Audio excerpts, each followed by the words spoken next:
king. And if that means that I leave all of my things, then I will go with you. Oh, I will go with you. But I ran out of places, the feelings I was chasing. All I have is you and you alone. And I said, hold on, wait a minute. I don't want what you ain't in, and I don't wanna go unless I'm going there with you. With you, there ain't a shot at you. The sun on my horizon, you hold my everything. My promised land is you.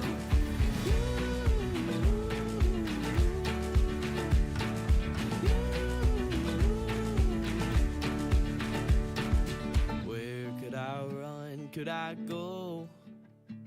Your spirit will follow me down to Sheol. And the thing about the king, he's always with me, so I can't run from you. But I won't run from you. And I said, hold on, wait a minute. I don't want what you ain't in there, and I don't wanna go unless I'm going there with you. With you, there ain't a shot at you. The sun on my horizon, you hold my everything, and my promised land is you. I said, hold on, wait a minute. I don't want what you ain't in there, and I don't wanna go unless I'm going there with you. With you, there ain't a shot at you. The sun on my horizon, you hold my everything. My promised land is you. You hold my everything, and my promised land is you.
Well, hey, good morning and welcome to Rancho. You made it through our Southern California rain. Congratulations, you are here. This is the part of the service where we kind of walk you through what's happening today. Maybe today is your first time ever at Rancho. Maybe you're joining us online for the first time. Welcome. We're so glad that you are here. Good to see some familiar faces out there as well. My name's Alex. This is Tiffany, Evan, and Carissa. And we will be walking you through this morning. Here at Rancho, we start off with some music. And then we jump into Wagar, which is what's going on at Rancho, and that's hosted by me. And then this morning, Tiffany and Carissa are going to be teaching us through week 4 of Life Plan.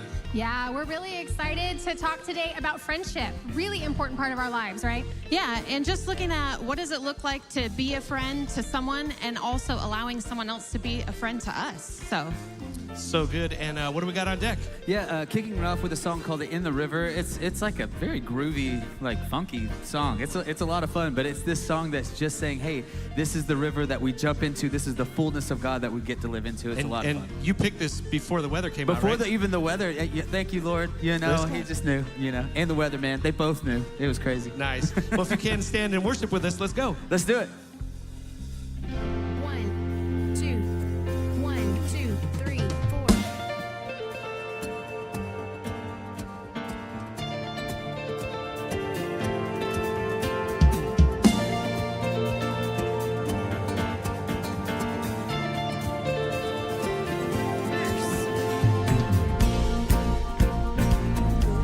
Flows, there is a fountain. Drown the sorrows, there is an ocean. Deeper than fear, the tide is rising, rising. There is a current stirring deep inside. It's overflowing,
Spring up a well, spring up a well, spring up a well in me.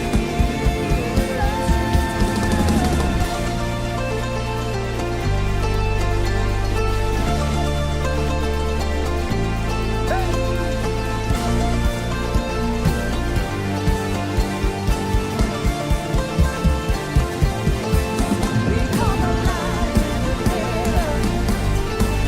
We come alive in the river. We come alive in the river. We come alive in the river.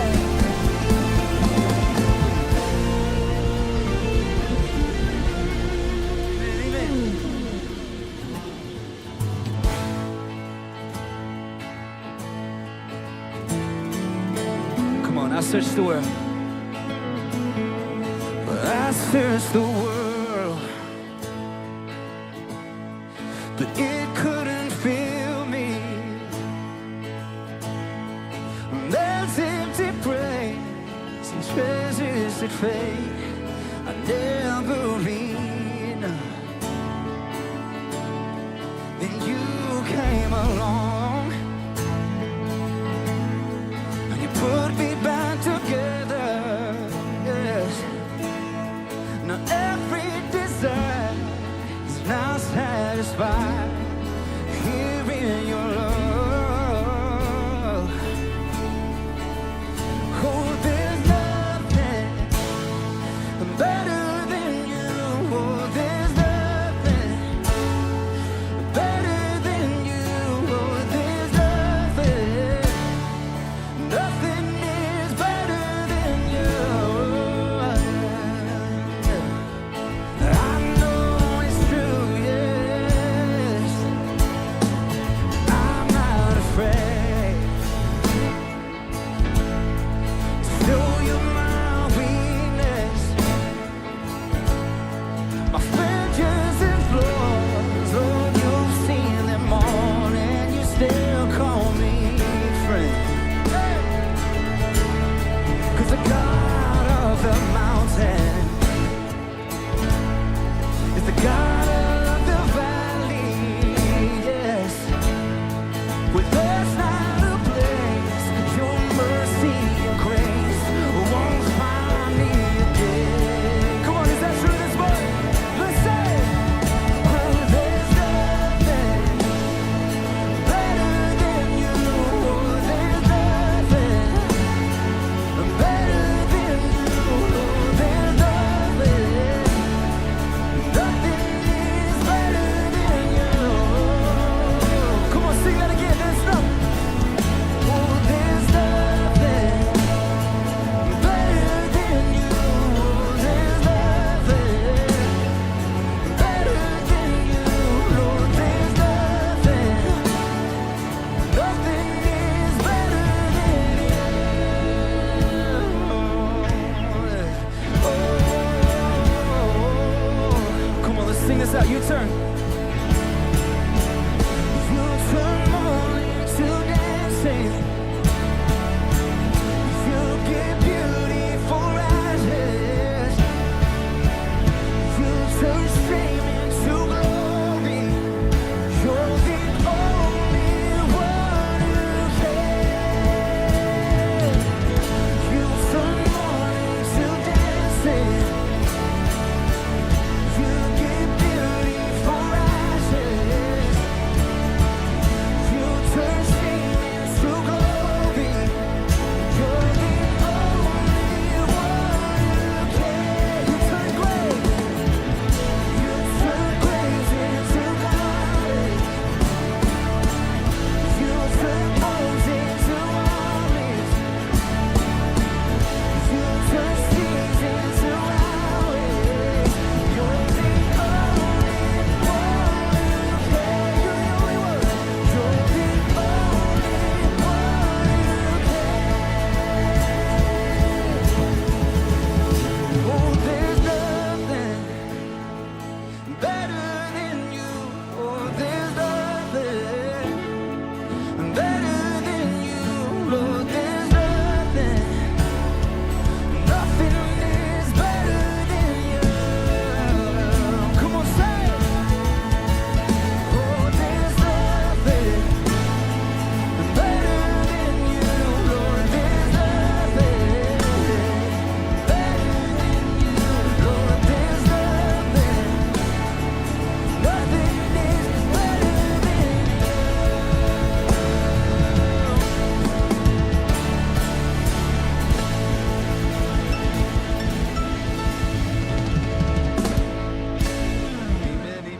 So today we're talking about friendship. We're talking about being together in unity. And there's this verse out of 1 Corinthians, starting in chapter 1, verse 10. It says, I appeal to you, brothers and sisters, in the name of the Lord Jesus Christ, that all of you agree with one another in what you say, and that there be no division amongst you, but that you be perfectly united in mind and thought. Now, when you first read that at face value, you're like, how? You know, what are we talking about here? He breaks it down a little bit more in verse 12 and 13. He says, what I mean is this. One of you say, I follow Paul. Another says, I follow Apollos. Another says, I follow Cephas. And still another, I follow Christ. And this is the punchline here in verse 13. Is Christ divided? Was Paul crucified for you? Were you baptized in the name of Paul? This is what's so great about this, is understanding that we can have our own different thoughts and opinions and even theology. And still, we can come together and unite in Christ. This is what makes it diverse. This is what makes diversity happen, is when we have different thoughts, different opinions, and we come together. What makes it a community is what we come together around, advancing the cause of Christ. That is why we're here. That is what we're doing together. It's a beautiful, beautiful thing. You know what I love about the difference? I mean, we all see the world differently, right? My experiences and the way I see things is different than you see things. But I think there's beauty in that difference, because I know that at the end of the day, there's one thing that I am united, and I love the Lord just as much as you do and just as much as all of you do. So in that, we just get to go forward and just share that love with everyone. I mean, I love it more, but yeah, I get what you're saying. Okay. And also, because we love other people, we are able to see things through a different lens than before, because of that love for one another that expands our understanding and our empathy, and all of that love comes from our love for Jesus. Yeah, absolutely. So it is so important for us to be a community, to be together, and to be diverse and have different thoughts, but we come together on advancing the cause of Christ. This next song is one of those songs that talks just about that. It talks about this idea of what would happen if we all came together. We would see the walls come down.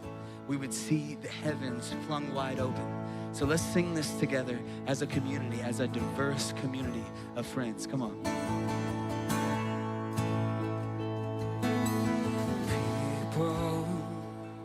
Come together, strangers, neighbors, our blood is one. Children of generations, of every nation, the kingdom come.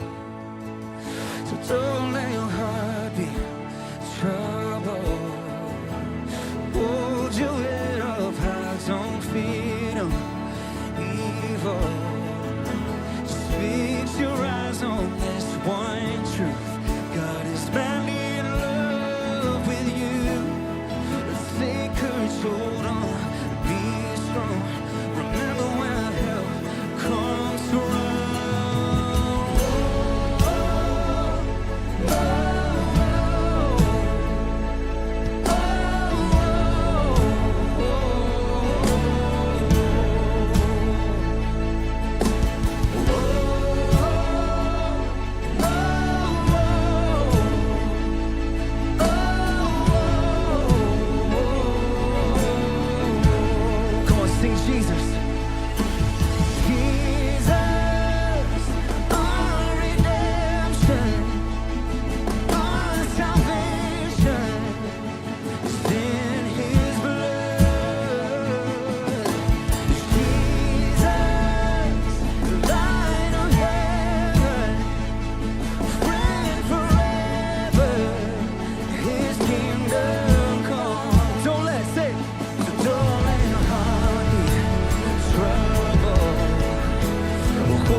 of what would happen if we come together.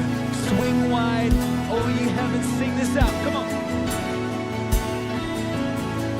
Swing wide, all you heavens, let the praise go up as the walls come down. All creation, everything with breath repeats the sound. All the children, clean hands, pure hearts, good grace, good God. His name is Jesus. Come on, sing that out, swing wide. Swing wide, all you heavens, let the praise go up as the walls come down. All creation, everything with breath repeats the sound. All His children, clean hands, pure hearts, good grace, good God. His name is Jesus. Come on, church, sing that one more time, say. Swing wide, all you heavens, let the praise go as the walls come down. Everything with breath repeats the sound. All His children, clean hands, pure hearts, good grace, good God. His name is Jesus. Come on, give it praise. Say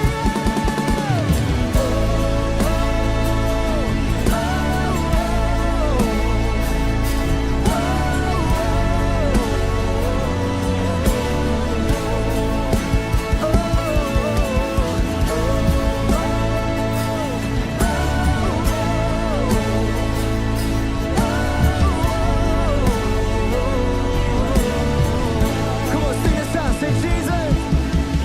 Jesus, our redemption, our salvation, in His blood, yes it is. Jesus, light of heaven, friend forever, His kingdom come. Amen, amen. Thank you all so much for that time of worship. You guys may be seated.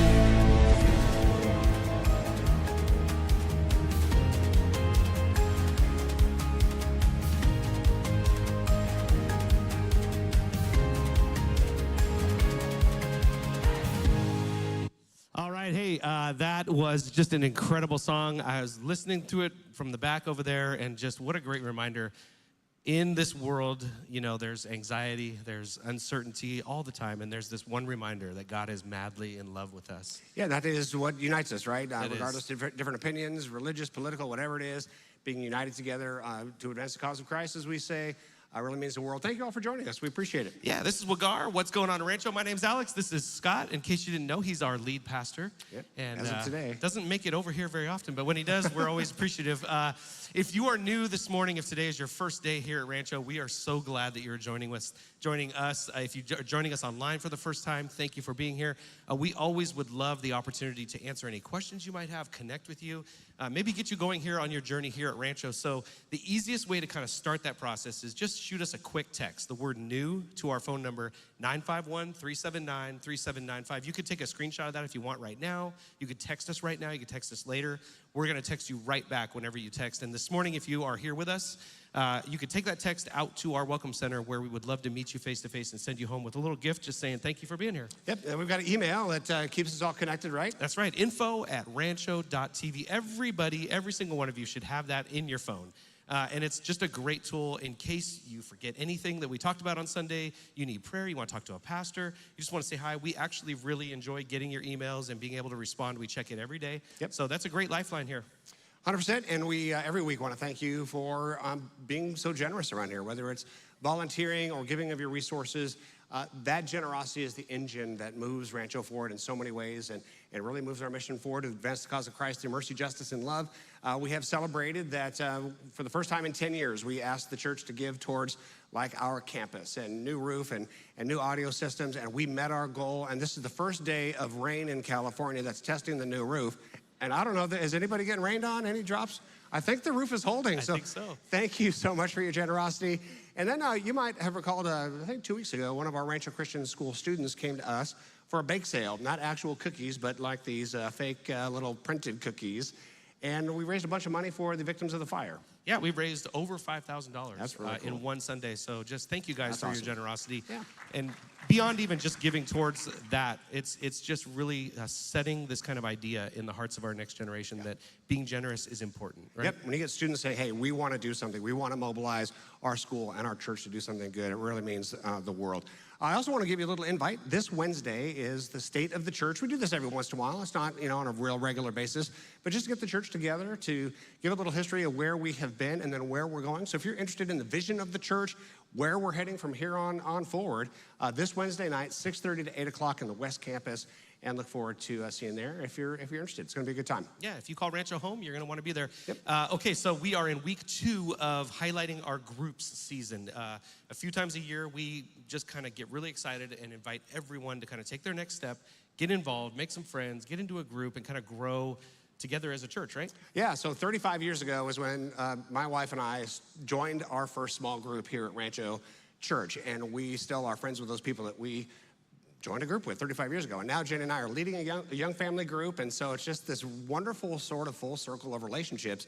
Because Sunday morning services are great. I mean, they're really great. They're super great.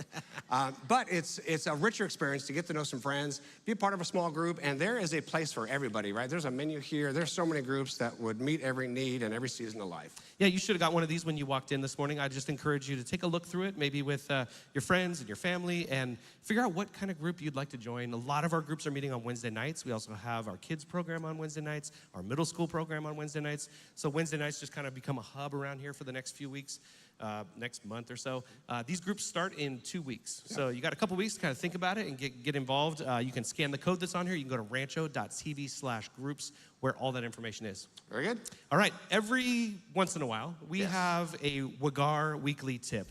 Just something where, something we know that we want you to know to kind of help promote and let people know where Rancho is, what Rancho is to those around us. So this week is kind of a different one. We are talking about reviewing a church, but before I do that, do you and Jenny like to go out to dinner?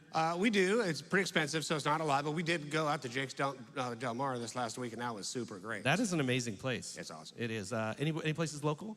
Yeah, every Mexican restaurant. There's 800, 900 of them. Love them all. Okay, so I have a question for you. Yes. Have you ever given them a review online? Absolutely not ever. I know. Isn't that weird? It's kind of weird. Like, usually we're kind of bent towards we give a review if we had bad service or whatever, and let the managers know. But reviews are actually a really important thing for any business and even for a church. A lot of people are searching for churches before they will come and step foot in here or watch us online. And so if we have reviews on there that from real people saying, I love my church, this is a great place to grow, it's a great place to be in community, I have friends here, my kids are taken great care of here. All that information they can kind of learn online before they even step foot in here. So my encouragement to you, if you want to, is to just go to Google and give us a 5-star review and tell people what you love about Rancho. I put a link at rancho.tv/events. So all you got to do is click that link. It takes you right there. It's a real easy thing to do. No pressure. If you want to do it, do it. If you don't do it, right? Well, I appreciate that, Alex, and you're good at giving us these helpful tips. Awesome. So we Thank appreciate you. it. Can you guys help us wrap this up? And that's what's going on at Rancho. Let's welcome up Tiffany and Carissa. Thank you very much. I appreciate it. All right, welcome up. Good to see you all. So what are we doing today, Tiffany? We are talking about friendship. All right, well, Carissa. Carissa's our executive pastor around here. She runs the whole place, and that is not an exaggeration. Every day I tell her, what do we do today? It's not an exaggeration. True. It's true. And there are Tiffany Sanders, who's our youth pastor, so she teaches and shepherds our middle school and high school. And so there's going to be a little team teaching, which is totally appropriate for the theme of friendship, right? Yeah, for sure. Yeah, I have really enjoyed the series so far. I think we're in week 3 or 4 of the series. Really helpful content, good thinking coming into a brand new year. And we're excited to talk with you about friendship today. Yeah, and I thought I'd just start with a story because, not to be too stereotypical, but, guys may have a bunch of pockets of friends, and it's not like we're sitting and chatting for hours and hours about our deepest feelings, but we are spending a lot of time together.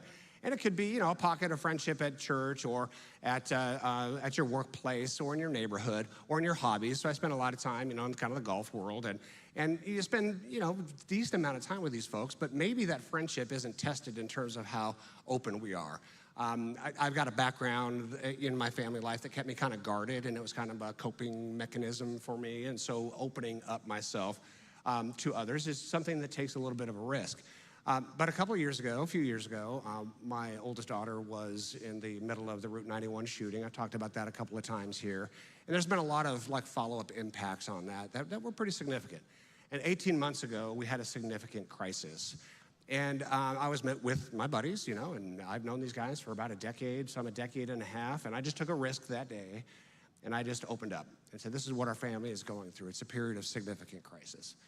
And one of the friends, I can't tell you any details, but one of my buddies says, hey, listen, right here, right now, we're going to do something very significant about that.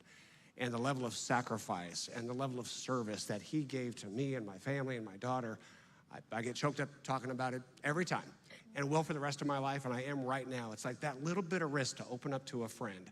And maybe that friendship wasn't tested in terms of, well, how serious or significant or deep is this going to go? But when you take that risk, it opens up a whole new world. And I can't imagine, what life would be like if I didn't take that risk. It might have taken a significant turn. I don't know. I'm so grateful that you would be willing to share that story with us today, because it is a risk. Every time we do it, we don't know what that will be met with.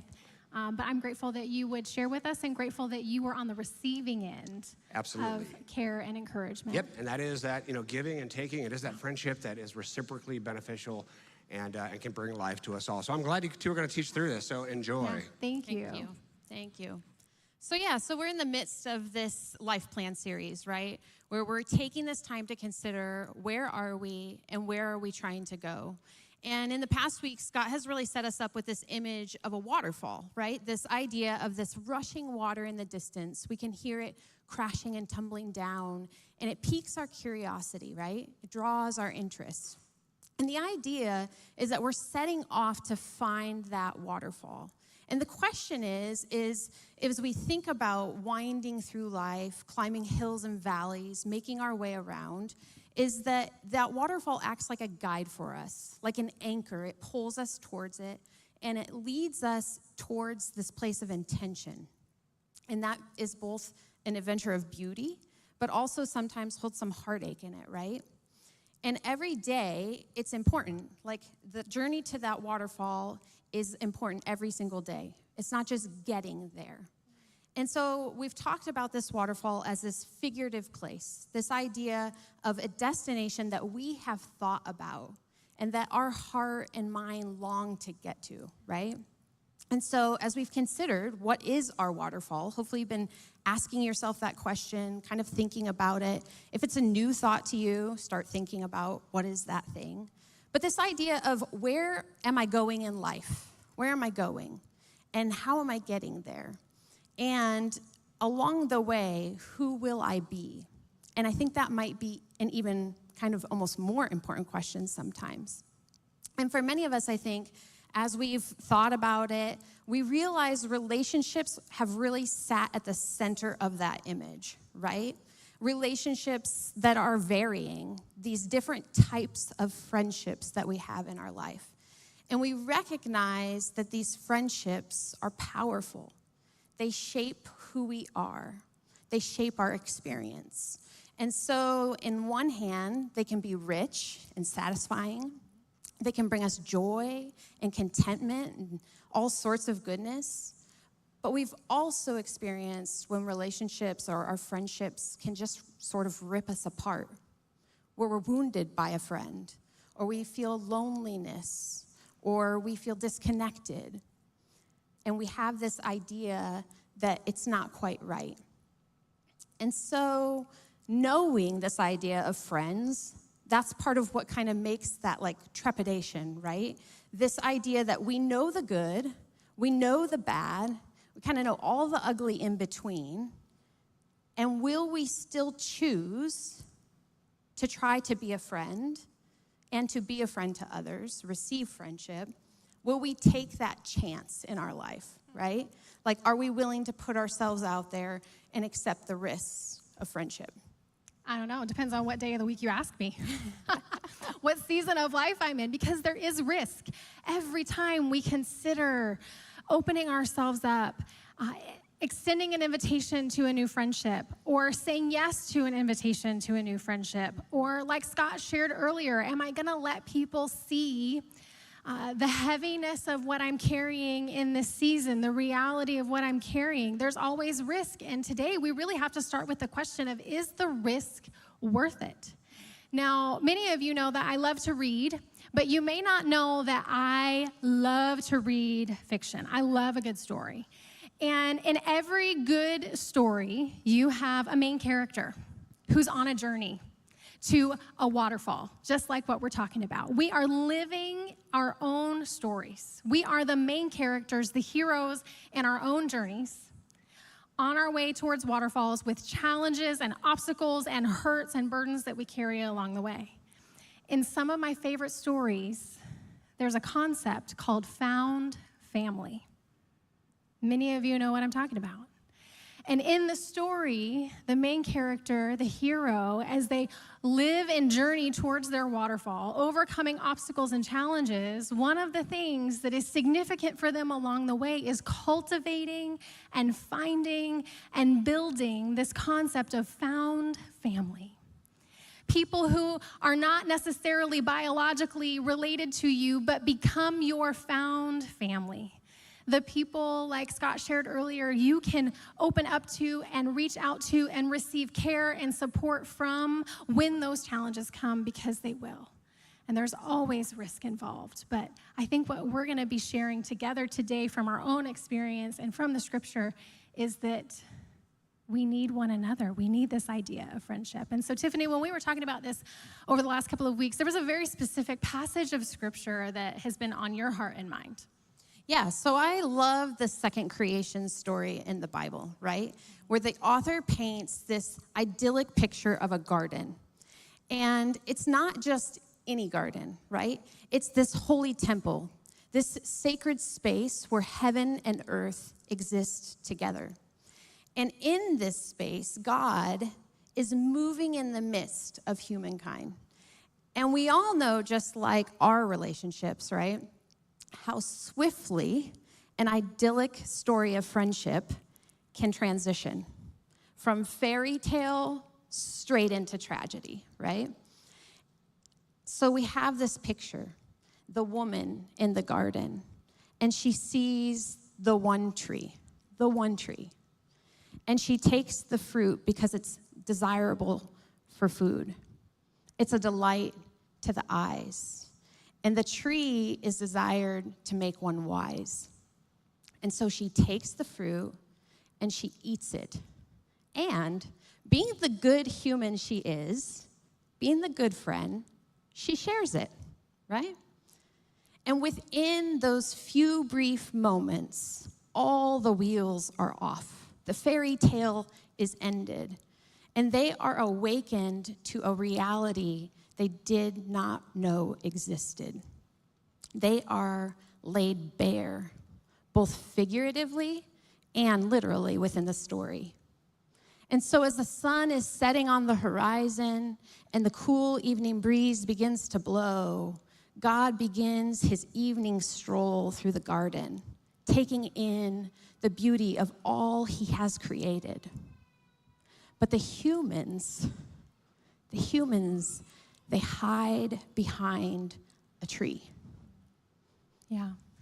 So beautiful retelling of this Genesis story. Thank you for that. It just comes alive sometimes when we hear it told with some creativity. And so there's so much richness that we can pull from this passage of Scripture, so many foundational truths to who we are and who God is, right? We understand from these creation accounts that God says we're created in God's image and that we are good, and that God says we're good, and that even in the midst of our mistakes, and we run and we hide because we're feeling a sense of shame and unworthiness, that God pursues us in the midst of our mistakes, pursues us in the midst of our sin, and in the midst of our sense of like, oh, I don't know if I want to be seen right now because I don't like what I did.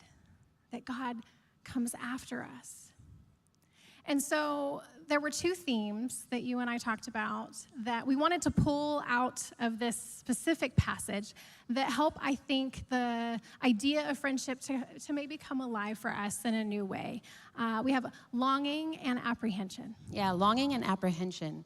So there's the one side of our friendship or the one side of our heart that desires, longs to be known, right? We want to have friends who, the more they get to know us, the good, bad, and the ugly, they're still choosing friendship with us. They're still choosing to stand with us. And they'll stand with us in our highs and lows, our accomplishments and our failures, and our victories and our losses, and in our joy and in our sorrow. We want the security of a trusted friend who, because let's be honest, when things are going well, a friend is easy to find, right?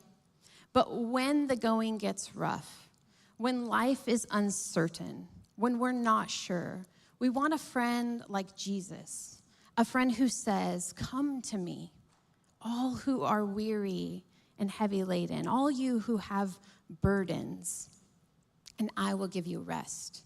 And so it's this idea of a friend, we want a friend for our happy seasons, right? For graduations and big promotions and welcoming new children into our home, for our retirement and becoming a grandparent. But we also want a friend in our hard seasons, through our heartbreaks, through unexpected and tragic accidents, through health concerns, and through the loss of loved ones.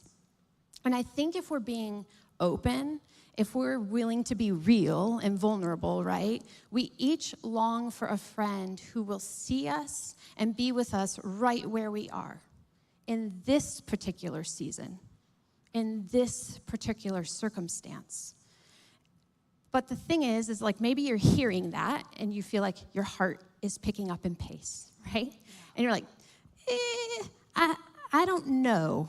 I don't know about that, Tiffany. I don't know if I want someone that close to me, someone who knows that much. And so we find ourselves like the humans, slinking behind the tree and hiding, right? And maybe we think that when they pull the curtains back, when they see the real us, then they'll realize, man, she's really just a fraud. It's all a front. Or you think to yourself, I've got so many secrets, so many of them, if they knew. Or frankly, I'm just not really that interesting. You'd be better off watching paint dry than be my friend, right? You ever felt that feeling? And so when these insecurities surface and our apprehension starts to build, and like the humans in the garden, we start to pull back, whether it's instinctively or intuitively, intentionally, we push others away because that unpolished side of our life is like an area where we either don't want to, we can't, or we just won't go there, right? And I feel this, personally, I've gone through this several times over. I was raised in the same community most of my life until I got married.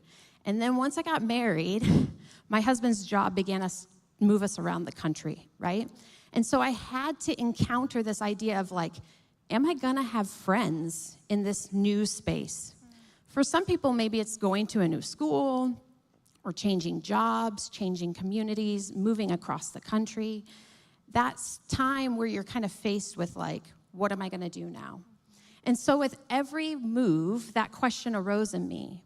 Am I gonna risk being open with others? Am I gonna allow my apprehension to get the best of me and hold back? And so I would find myself in positions where I'd think I'll invite her to coffee.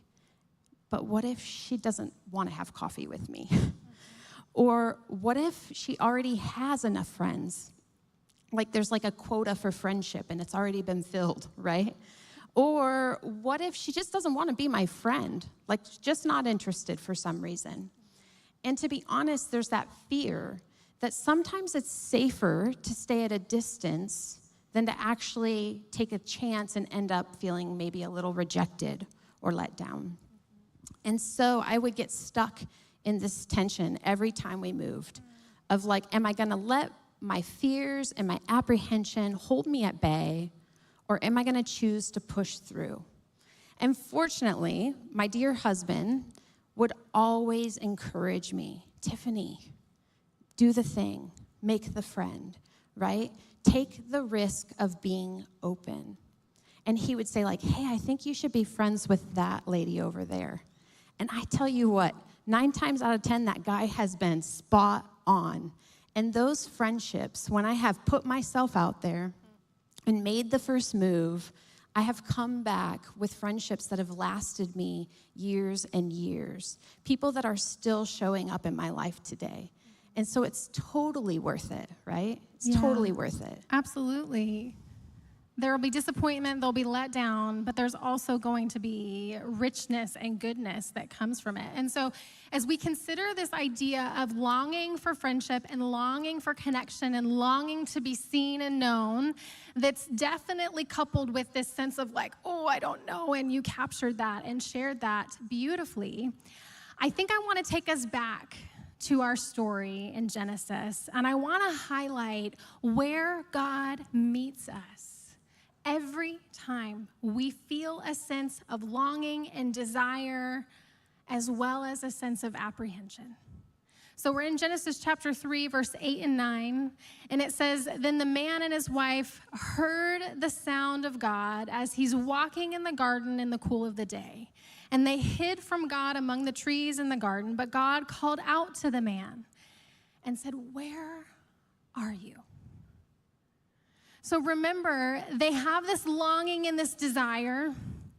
There's a mistake that's been made. They're hiding because they feel ashamed of the mistake that they've made. And in the midst of that, in the midst of their hiding, God pursues them. God comes to them, and God calls out to them, and he asks this question. And it's the same question that I think God is asking us today in the context of friendships and longing for connection and apprehension, and maybe even in some other themes of our lives along the way. Where are you?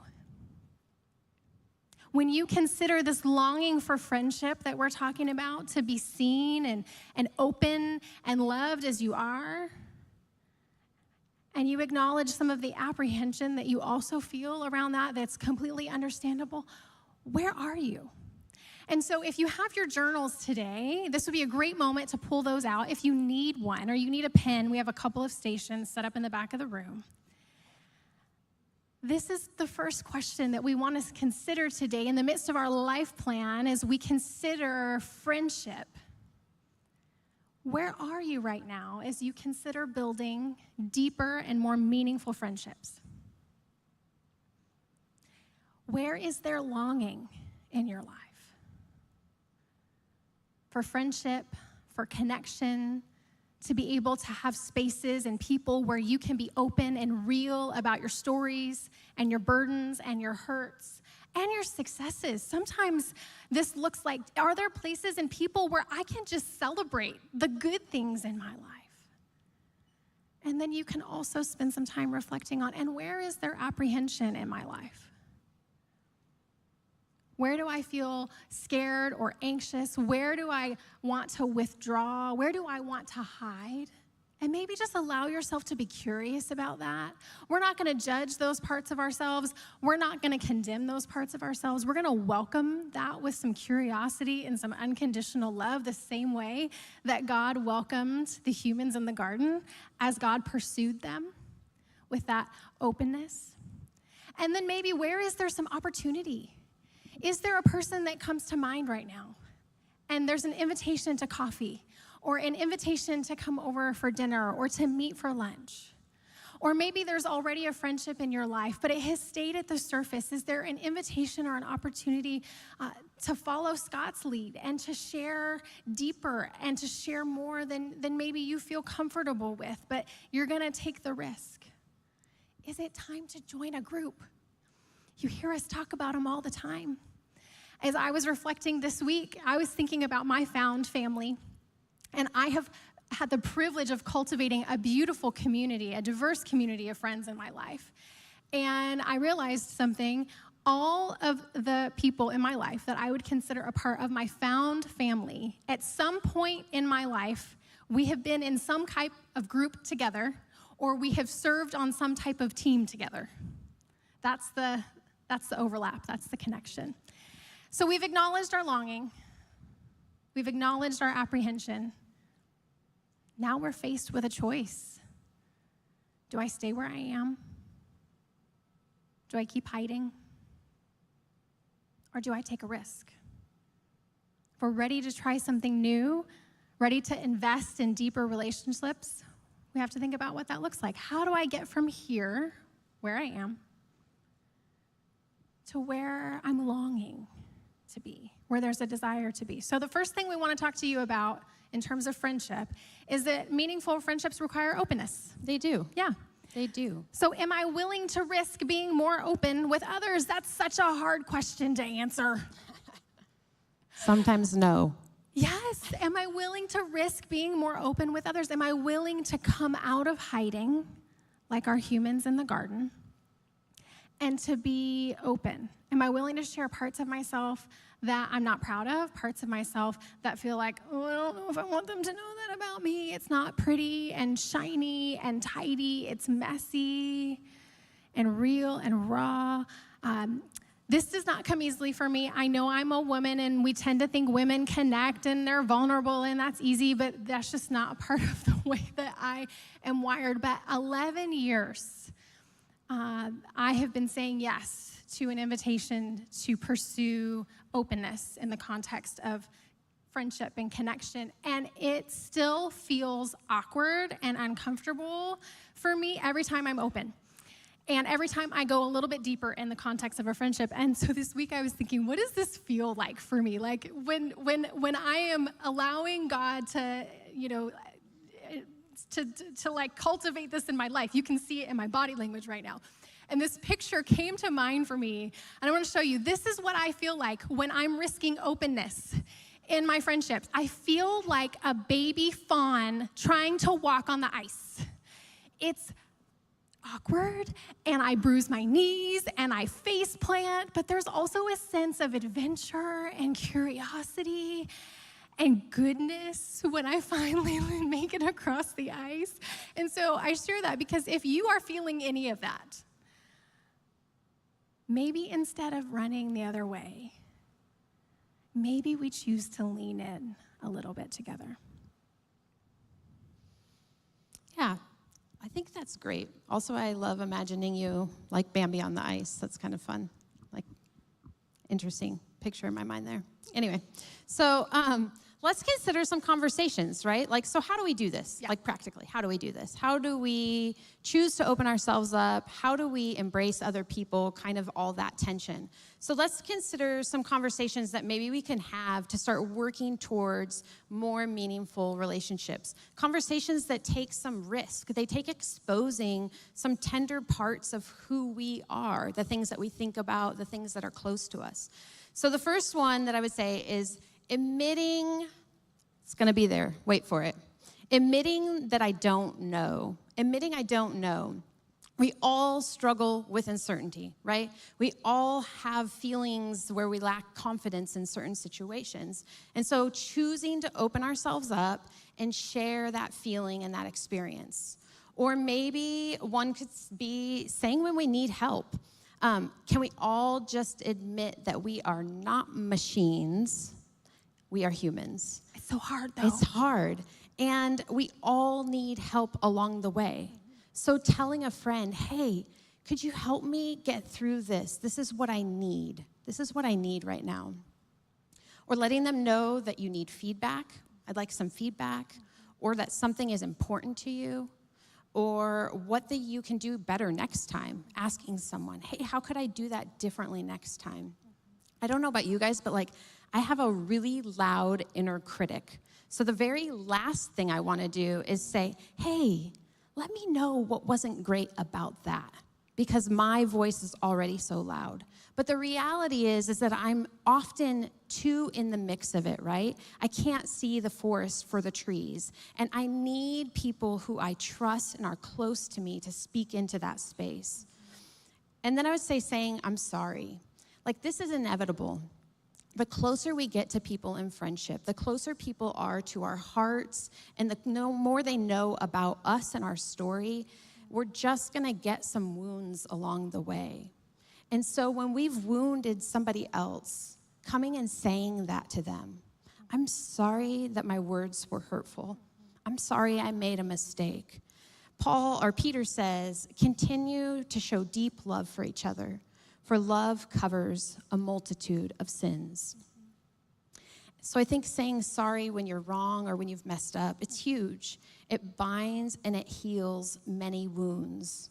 Saying sorry is like a great act of love, right? A great, big, vulnerable act of love. Yes, it is. Yeah, that's why we hide. And I think what's interesting is we kind of talk through some of these different things we could say. And so you can see some of these, but then what was interesting when I shared the ones that stood out to me, Carissa was like, well, I didn't choose any of those phrases. I picked I'm sorry. That was also in my list. They would be really bad if I didn't have that one in my list. I'm going to own it being vulnerable to say I'm sorry still. But yeah, there's different words. And so the invitation here is to identify of these words and phrases that we borrowed from Brene Brown, who is leading the charge on what it looks like to be open in healthy ways in friendships and in the workplace and in families. I picked different phrases. And so, sometimes for me, it feels really vulnerable to just say out loud to the people that are in my life, here's what I need right now. I don't like to feel needy. I don't like to feel like I don't have it all going. I don't have all the plates spinning. To express like what I'm needing in the moment feels very vulnerable to me.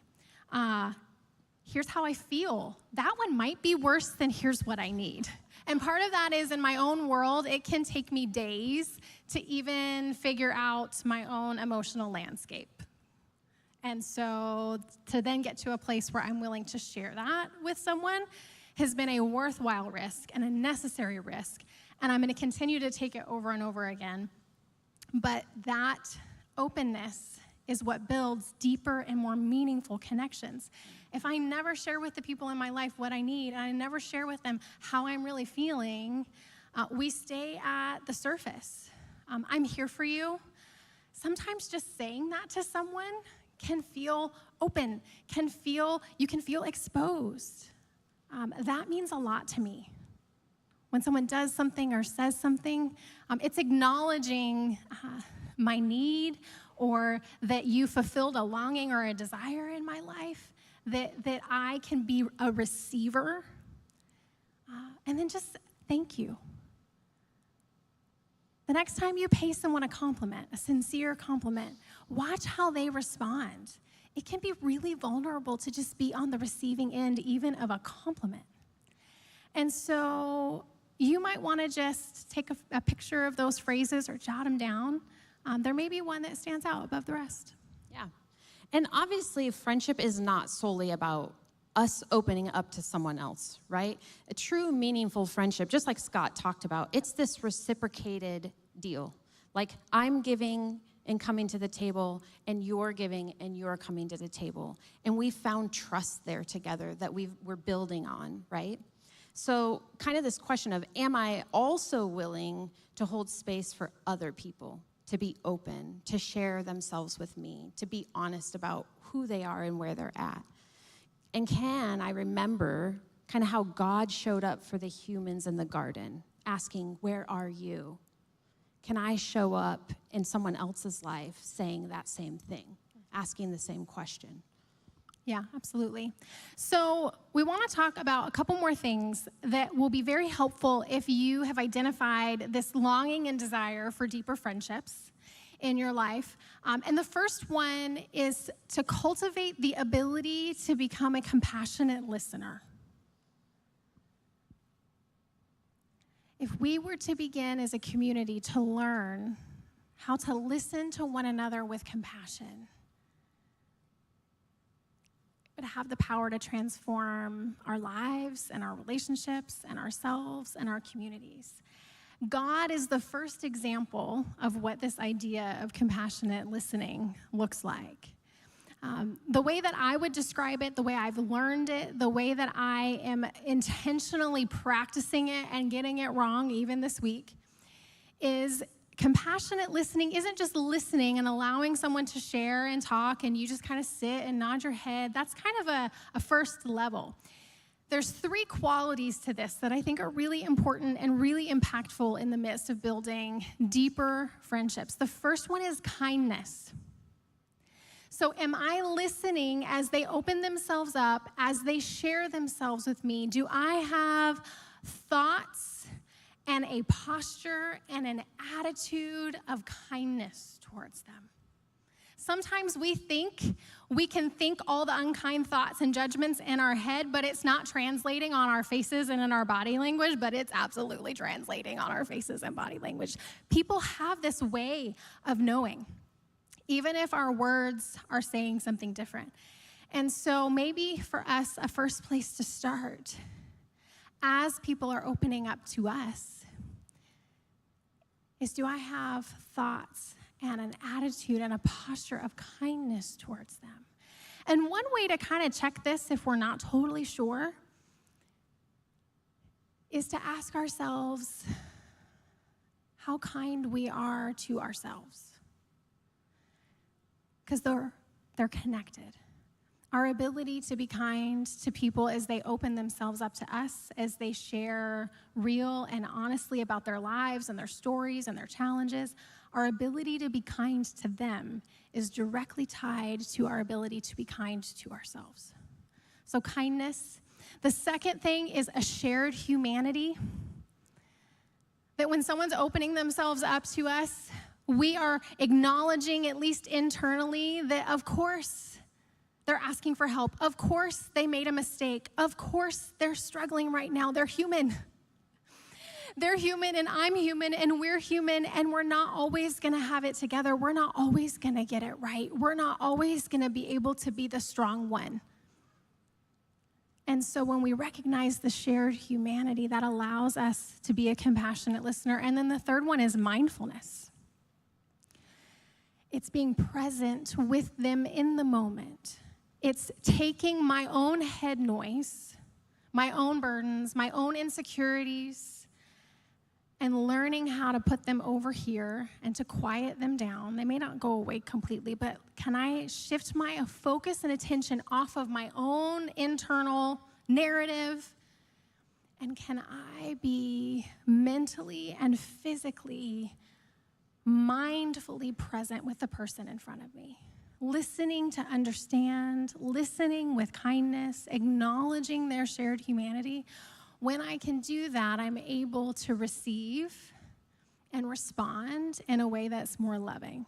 And this week, I did not actually do this well with one of the dearest friends in my life. And I had to get on the phone yesterday and circle back and just say, hey, you shared this thing with me. And I had all this head noise going on in the moment, and I didn't respond the way that I would have liked to. And so, can I have a do-over? And it was a vulnerable moment for me, but a good one. Like, we're going to fail forward as we try to do these things. Yeah, so that list that we talk through, those kind of choices, I'm sorry, I need help, this is important to me. When we think about that list, it's not just about how we're opening up, but also how are we receiving others in those phrases when they come to us and they say those things. And so what on that list maybe pops out at you? Maybe because you feel like you're like, yeah, I got that, I'm doing good at that. But also maybe it could be because you're like, ugh, like that feels uncomfortable. That feels really uncomfortable. Not a conversation that I like to have. Whatever that phrase is, I would just encourage you, circle it in your notepad or highlight it. If you're working in notes, highlight it in your notes. And then be intentional this week. Spend some time thinking about why. Why can't I go there? What is tripping me up? What's preventing me from moving forward into deeper relationships with those around me? Yeah. And as things come to mind, maybe we just bring those to God, or we bring them into the context of a trusted friendship or even a trusted relationship with a pastor or a therapist or a mentor. We're really not meant to figure all of this out alone, and I've had several really important guides along the way. The last thing that we want to share with you before we close is this idea of wisdom as we pursue openness in the context of friendships. We're not talking about like just opening up and letting the whole world see all the things. We're not talking about posting the heaviest, hardest things on social media for all of the people to see, or like, word vomiting all of the hard things with the person that you just met in the aisle at Target. What I want us to consider is this idea of withdrawals and deposits. Did you hear my southern accent a little bit there? Withdrawals. When you're considering investing more in a friendship, opening up more in a friendship, sharing more, I want you to consider where's the level of investment and withdrawal in the friendship? Have they invested time? Have they invested responsiveness to you? Those are deposits in the bank of the friendship. As you've shared a little bit, have they shown themselves to be trustworthy in holding that with you? Or have they made withdrawals? Have they not been intentional? Have they not pursued time with you? Have they been more standoffish? As you've made some small deposits and openness, have they shared that with other people? Are they bringing you information about other people a lot? Those are withdrawals. And so I'm paying attention to those things when I consider risking openness in the context of a new friendship. Yeah. And ultimately, I think at the end of the day, we're invited to follow Jesus as we explore friendship. If we go back to that opening scene in the Bible, this beautiful garden, God with the humans, and even, if not especially, God's persistence when the fresh taste of fruit was on their lips, and he's asking, where are you? Where are you? It's one of the most sacred parts of the scriptures that God created the entire universe, and still he chooses to make himself known to us. And he wants us to know him and for us to be known by him, just as we are, right where we are. And we see the climax of this truth in Jesus of Nazareth, of Emmanuel, God with us, as Jesus draws near, as he befriends people, as he reveals who he is and what he is about. Because it's not just his showing himself, it's his knowing of the people that he was around, seeing their innermost being, and still choosing them every single time. You see, God has taken the risk of being open. He has chosen the path of vulnerability towards us. His way is both downward and open. And we see this in the life of Jesus. All we have to do is read the text. He stretches out his arms in love towards us. And interestingly, Jesus' invitation was and is and always will be, follow me. Jesus invites us, follow me. So will we follow Jesus in the way of friendship? Will we choose to open ourselves to our friends in ways that draw us into deeper and more meaningful relationships with one another? Are we willing to put in the work that it takes to be a good friend to those around us? I promise, and I know, it's messy, and we get bumps and bruises and scrapes along the way. But it's also beautiful and good and meaningful, and there's forgiveness and grace. and hopefully like a really good dose of laughter along the way, right? That's the invitation. The worship team is gonna sing and play a song for us. They're gonna do both, right? And we just invite you to listen. Listen to the words and consider for yourselves during this time. Think of someone you might be interested in beginning to grow in a deeper relationship with. And think about what you can do this week to make that happen by inviting them out, by having a conversation, and by listening to them freely.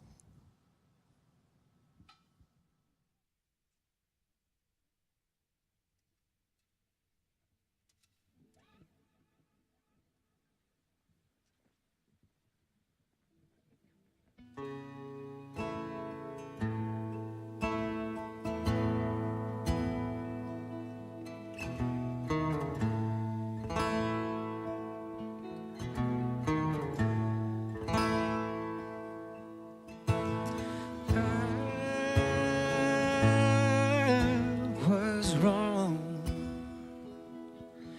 Everybody needs someone to hold on. Take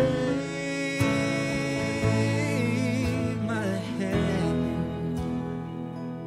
You know I've been a lonesome man. Took a while to understand. There's some things we can't live without, and so prone to die. Faithful are the ones from friends. So give it just a little time. Share some bread and wine. Weave your heart into mine.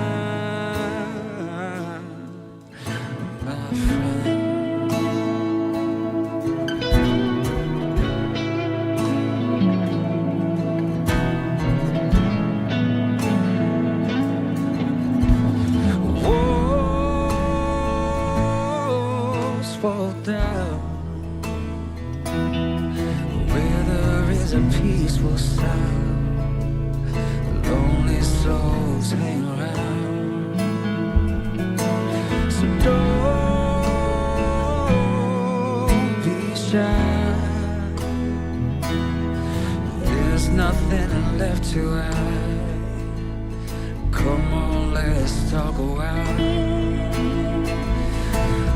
Places we left behind, no longer yours and mine, but we could build a good thing here too.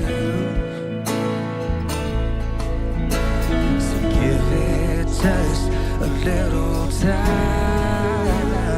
Share some bread and wine. Weave your heart into mine.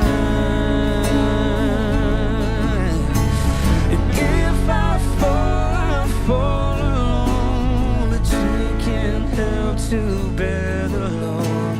A 3-4 chord is hard to break, and all I have I give to you. If you will share your sorrows too, then joy will be the crown upon our heads, my friend.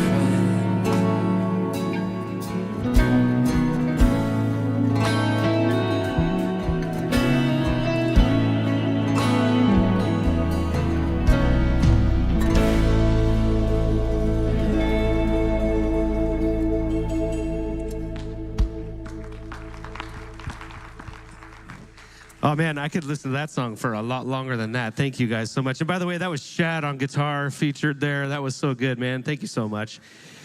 Yes, Tiffany, thank you for walking us through that today. What a timely message. We are launching our groups in a couple weeks, right? It's true, yeah. Yeah, groups are coming. So it's a great opportunity to get connected, meet some new people, find some people that you might want to explore getting to know better. Yeah. Everything is at rancho.tv/groups. I encourage